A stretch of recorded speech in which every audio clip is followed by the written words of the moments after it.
Welcome back to the channel. So on this episode, we're actually going to finish the rear end. I promise. It is actually going to run this time. So we will finish the rear end, finish the gears, take it out, drive it, maybe make some boost bolts. I don't know. We'll see what happens. So that's one thing we're going to do. We got parts coming in for the Blazer so we can make some progress on it. We're going to go a little bit more in depth on the brake lines that we're making for the Camaro that we're doing. Also, I feel like when I made the mini tubs for Mike's Mustang, I feel like I went a little bit rushed through it and I didn't go through the detail. So I'm going to try and spend a little bit more time on that this episode so you guys can kind of see what's going on there. So let's get to it.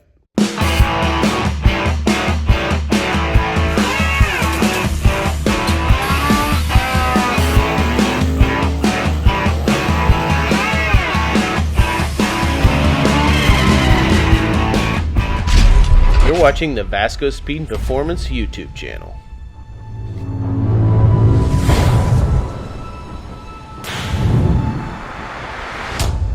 Okay, so I kind of feel like I rushed a little bit through. Like, I didn't go into detail on cutting out the frame for the mini tubs or any of that whole process on the other side. So not to be redundant and do it again, I'm going to go in a little bit more depth on this side. That way you guys can see the whole process and how that goes, because you know, maybe this will help somebody not make the same mistakes that we did. I mean, obviously we cut right along this whole ledge here. We probably shouldn't have done that. We could have left a little bit longer.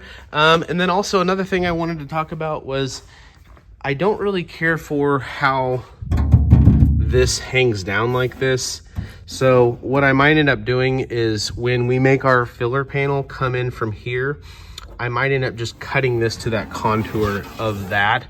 I don't know. We'll kind of see how it goes, because I just don't like this being sharp here. And if you're going to adjust something, like if you're in here adjusting this, it could cut your hand or something. So I'm not sure what I'm gonna do there, but I think I might change something on that. So let's get to working on this. Okay, so I got this one done.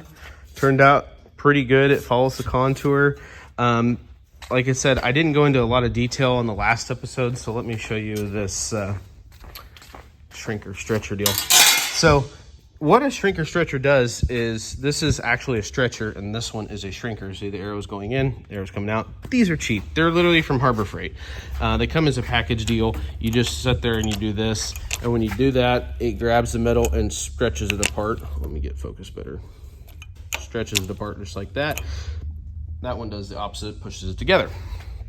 So what you can do with that is you can grab it here and it'll stretch the metal like this, causing it to curve. Then once you get it curved, then you have to square it back up by hitting it.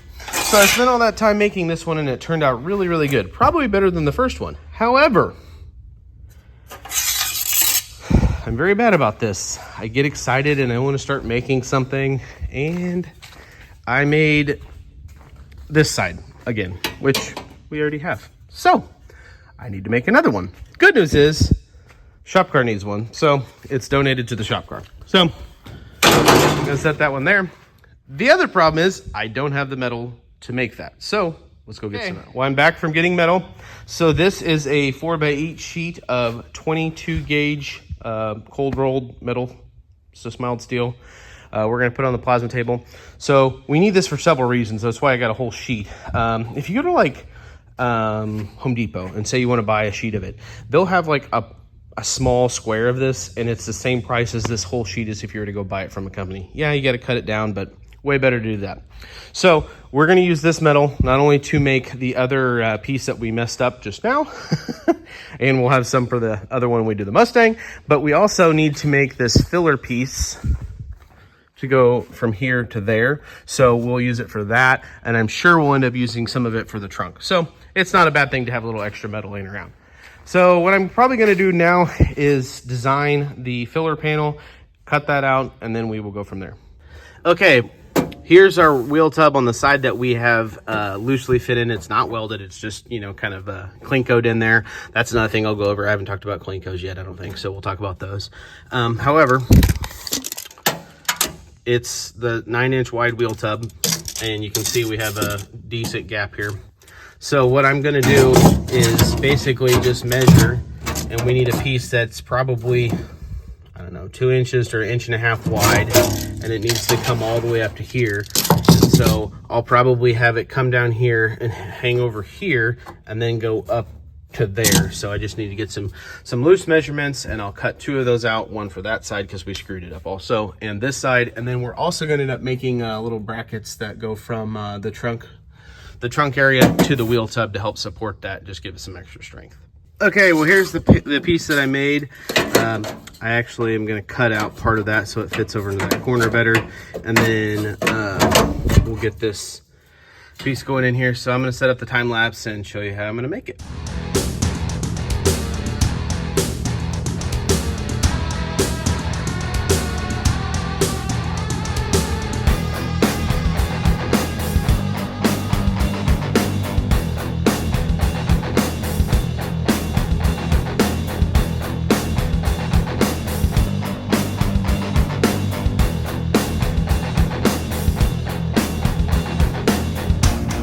Okay, well, here's our little filler panel we made. The first one I made it a little too thin here. I needed to make it a little bit wider.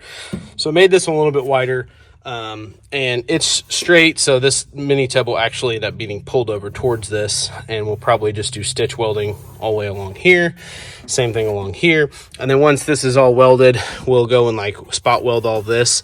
Once this is all welded, then we'll go back and seam seal it. So that's kind of the way the mini tub there is going to look. So one thing also, I had to cut this piece out here, which connected to the factory mini tub, which was only about yay wide. So now we're a lot wider.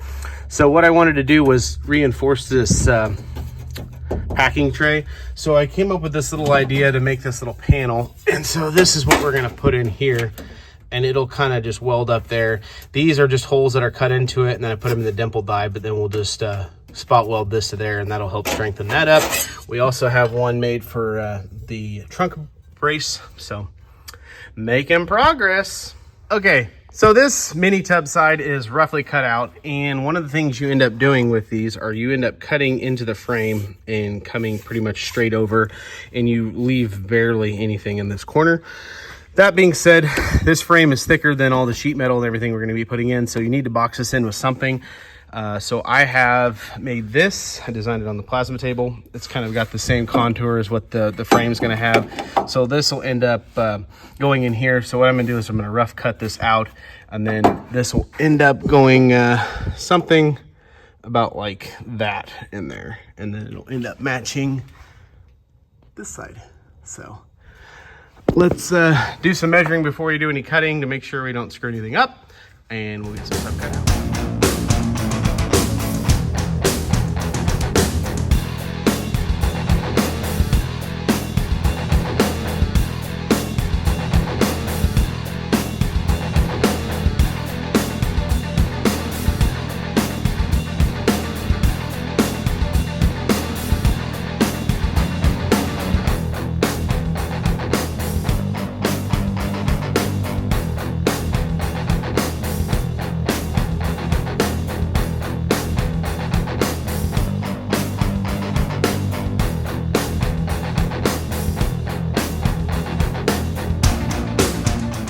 Okay, I have the correct strip made, and it goes down through here.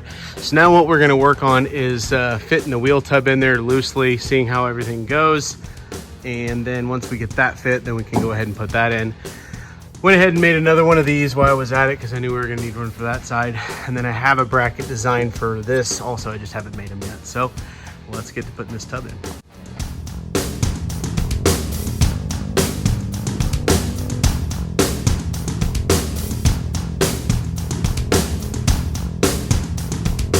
Okay, well, we have the driver side and the passenger side wheel tubs both in. They're just clinkoed in. I forgot to show that to you, so let me get the tool and show you what that is. So this here, this is a clinko, and I believe they started these with aviation when they're building airplanes. So what they do is they have different sizes, and I believe these copper ones are 8, and they also have black ones that are a little bit bigger. But it has this little tool, and you can literally get these on Amazon anywhere.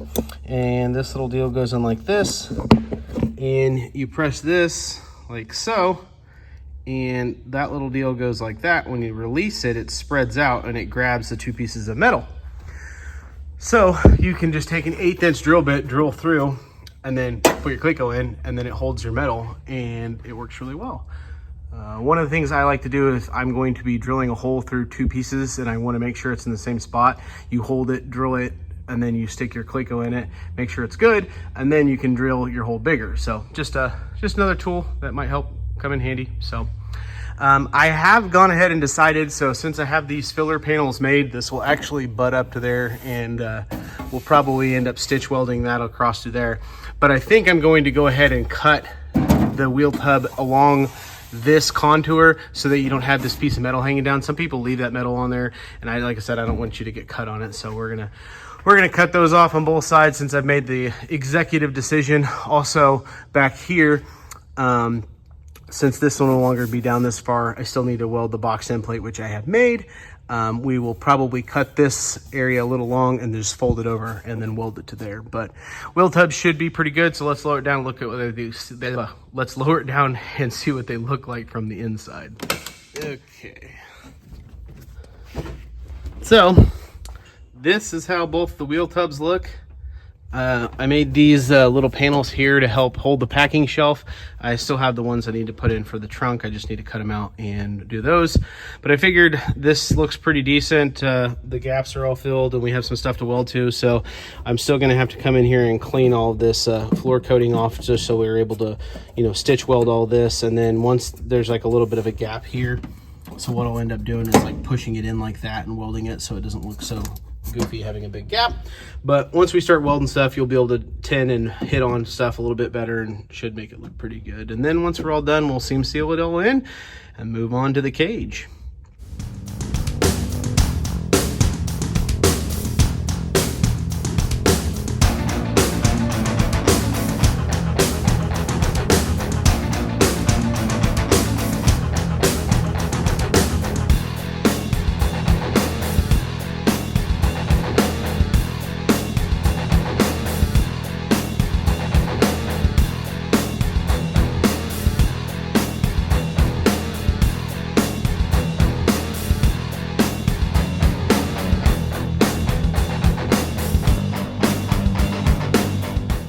Okay, well, we have the passenger side wheel tub all welded in. It is good to go. I went ahead and decided to cut this off, and then I just ended up kind of folding it up underneath there to help give it some rigidity, and that is welded. So the only thing left to do on this side is seam seal it. We got this all cut in over here on this side.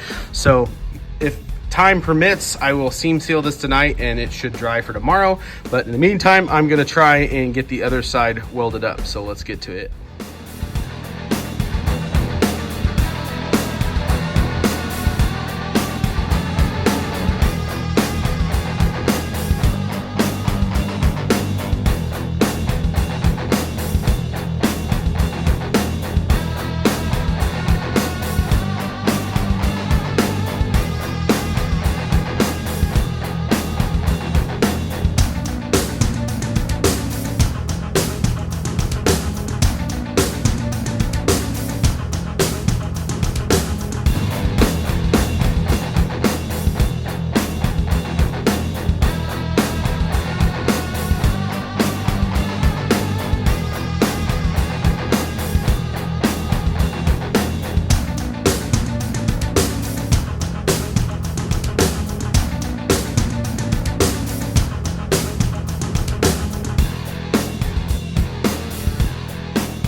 Okay, I stayed late last night. I got both the wheel tubs done, welded, and seam sealed in on the top and the bottom.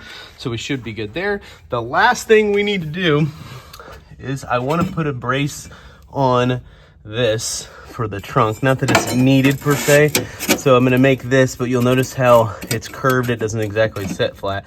So I'm going to put this in the stretcher and try to get it to follow that contour, and then we'll make that plate go on there. Okay, well, here's the piece. So you can see the stretch marks on it right up there. But you see it has a slight bit of curve to it. We're gonna stick it in here and it fits that radius just perfect. So I'll drill some holes, spot weld this in place, and we should be good.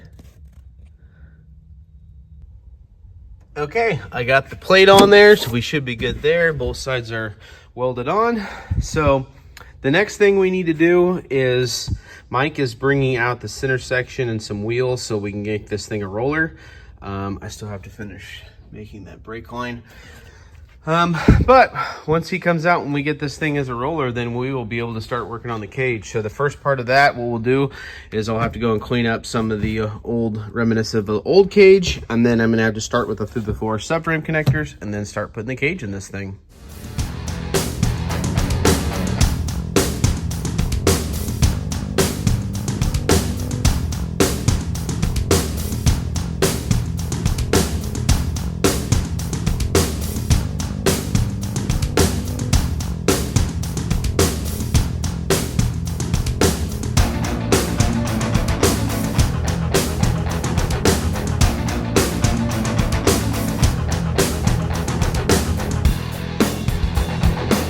So one thing I wanted to talk about was I've had several people asking about these shirts. So not only do we have these shirts, but we also have just our OG, just normal Vasco Speed and Performance and some Vasco Speed and Performance flat bills. We don't have any of the other hats at the moment. We just have the flat bills. But if you're interested in them, make sure you go to our website, www.vascospeed.com. We also have belly pans. So if you're needing a belly pan, go to our website. Okay, we finally got our parts. So we're back on doing the brake lines on the Camaro. Like I said the previous time, Willwood told the customer that they want the majority of the braking done with the rear. So in theory, we're going to flip this stuff around. So it's got this really nice proportioning valve. So you're supposed to have two brake lines come out. Now this is going to be going to the rear. So we're going to cap one, this one go to the rear, and then this one with the adjuster will actually end up going to the front. So the thought process with that is, you can adjust it, or you could make different lines up there, but we're just going to leave it the way it is. But we're going to try and put flexible hoses from here. That way, if we don't like it, you can always flip it around pretty easy. Here's one of the flexible lines.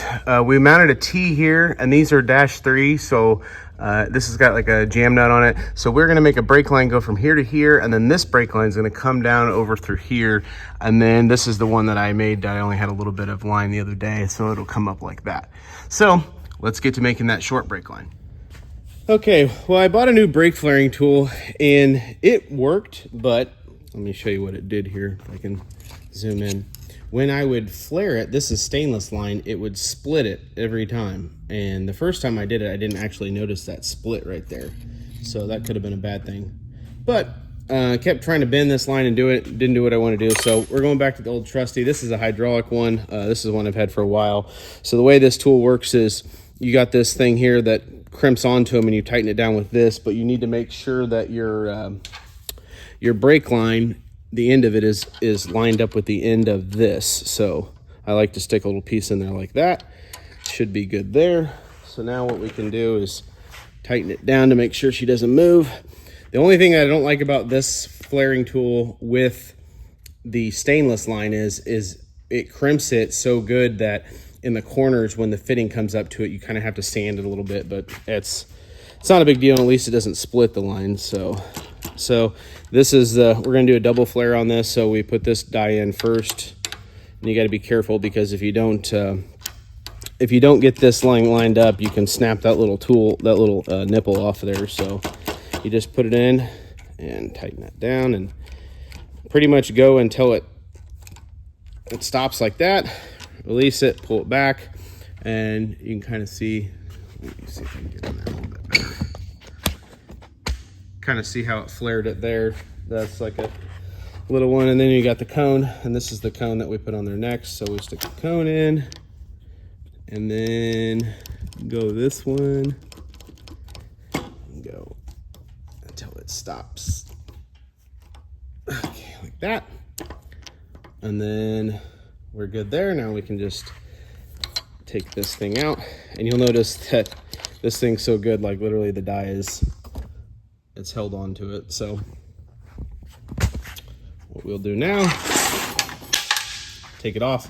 And so this is what I'm talking about. Like right here in the corner, you'll see how it pinched it right there. So you just got to go in there and sand those little corners out, and then the fitting will fit on there like it's supposed to. So let me grab the fitting and show you. Of course, this end's all burred up. Let me clean this off.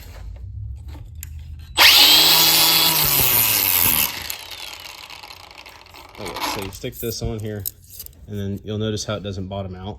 The reason it doesn't bottom out is because that little ledge right there. So I'm going to clean that up, and then this will fit down there good. I don't know if I can zoom in. Yeah, so now you can see after I sanded it down a little bit, fitting fits up there like it's supposed to. So now it's time to bend it.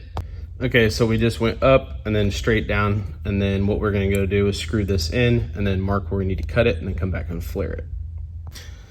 Okay, so I've got the line bent in the angle I want, and so this is how it looks. Well, the fitting that goes to the brake hose is actually a normal brake style fitting, and the fitting that's going to go to the T is a -3. So what you do is you have this little sleeve, you stick your sleeve on, and then you have one of these little collars, and you got to make sure you put this stuff on before you flare it, because most of the time what will happen is you'll forget and you'll be screwed. So I'm going to flare this, and we'll show us putting the line on.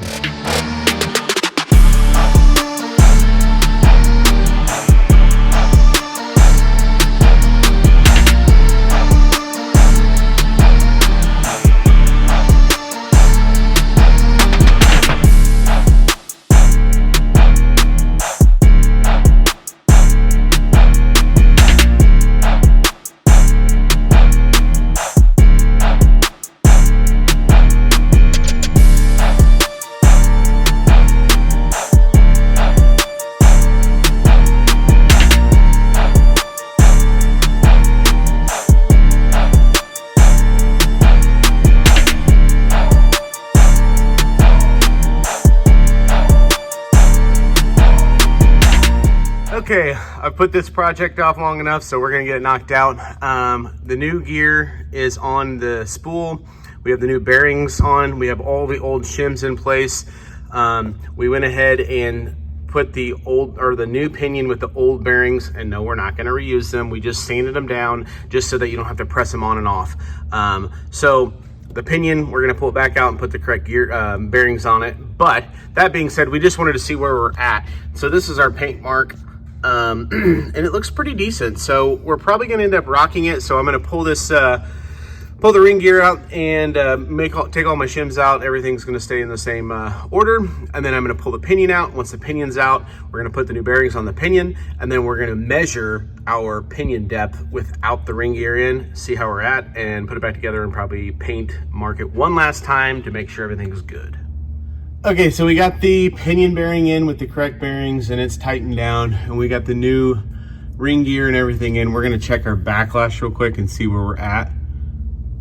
So let's see if we can get this to work right. So it looks like we're about 5/1000ths on our backlash. The spec is 5 to 10. So if we wanted to change that, what we would do is we would move the ring gear away from the pinion, so we would move it that way. So what I might do is I might take one of the shims out of this side, move to this side, and see if it moves it over and see how it does there. Okay, so I moved one shim, so we'll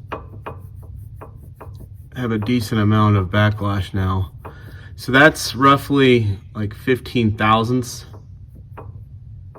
And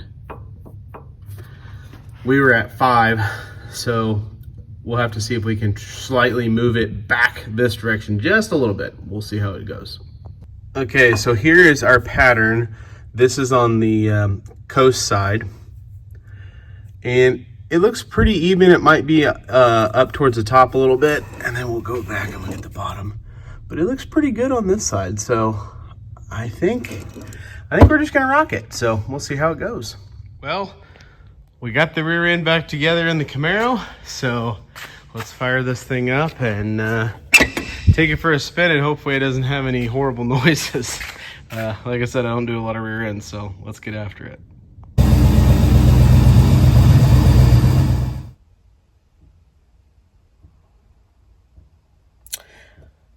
This is the look of defeat. So the rear end was clearly bad, but let me show you how far I made it. I would say a total of about 3 feet. Car starts, idles, runs good, put in reverse, backs out. got no forward gears. So, but this is part of race cars. Just when you think you got them figured out, they rear their ugly head and say, not today. So, doesn't look like Camaro's going anywhere. So now I'm going to have to pull the transmission out of this thing. So, part of life. So, I'll show you what the Camaro does.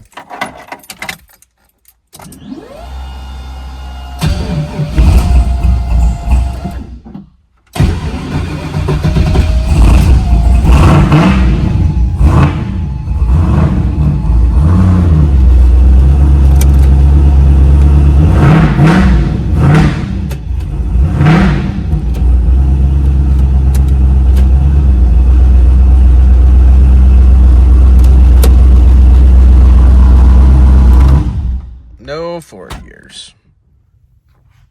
Well, that's going to do it for this episode. That being said, I wanted to do something a little different on this episode. So you may not know me.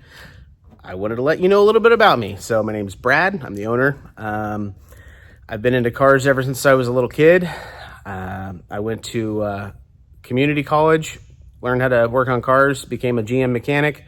I did that for 15 years. Finally got to a point in my life where I was like, I'm over that. You never know what life will bring unless you jump. So, made the jump 3 years ago. Been doing it ever since and been loving it. And honestly, I love coming to work. I come in here and I get excited. So, I really, truly love what I do. And if you can find that, it doesn't become work. So, honestly, pretty cool thing. But that being said, I went to college to learn how to work on cars. I probably learned more hands-on working with another technician and learning from them than I did in school. Don't get me wrong, the school was important, but I feel like I learned more hands-on. That's just kind of the way I am. When I was in high school, I took some, vocational, wood shop and things like that. So I'm a big pusher on those areas of school, and I don't think we do that enough. So just one of my personal views, I think that high schools push everybody towards four-year college, and that's not for everybody. That being said, you can make a good living in doing, plumbing, electrical, HVAC, welding, any of that stuff. So I am a self-taught welder. I tried to buy a turbo kit for my car when I was doing it back in the day. Nobody would sell me one, so I bought an Eastwood TIG welder, taught myself how to TIG weld. It wasn't the best, but I learned, and that's what happens. Over time, you do it more and more, and you learn. And I started with a cheap welder, got a little bit better, So now I've got two welders. One's for aluminum, one's for steel. I like it that way. It's just easier. You don't have to switch everything over. But my goal with this channel is to hopefully inspire some people that think it's cool to do this, but think, oh, I can't do that. I don't know. Well, try it. You may screw up. And if you screw up, just figure out a way to get past it. You're not going to be a welder the first time. You're not going to be a fabricator the first time you try it. You're going to mess something up. Perfect example, this car right here. We cut the wheel tubs. We cut them a little bit too short, so I had to make a filler panel. So it is what it is. That being said, since this car is yellow, that's going to be my motto. When life gives you lemons, make lemonade. So don't forget to like, comment, and subscribe, and we'll catch you on the next one.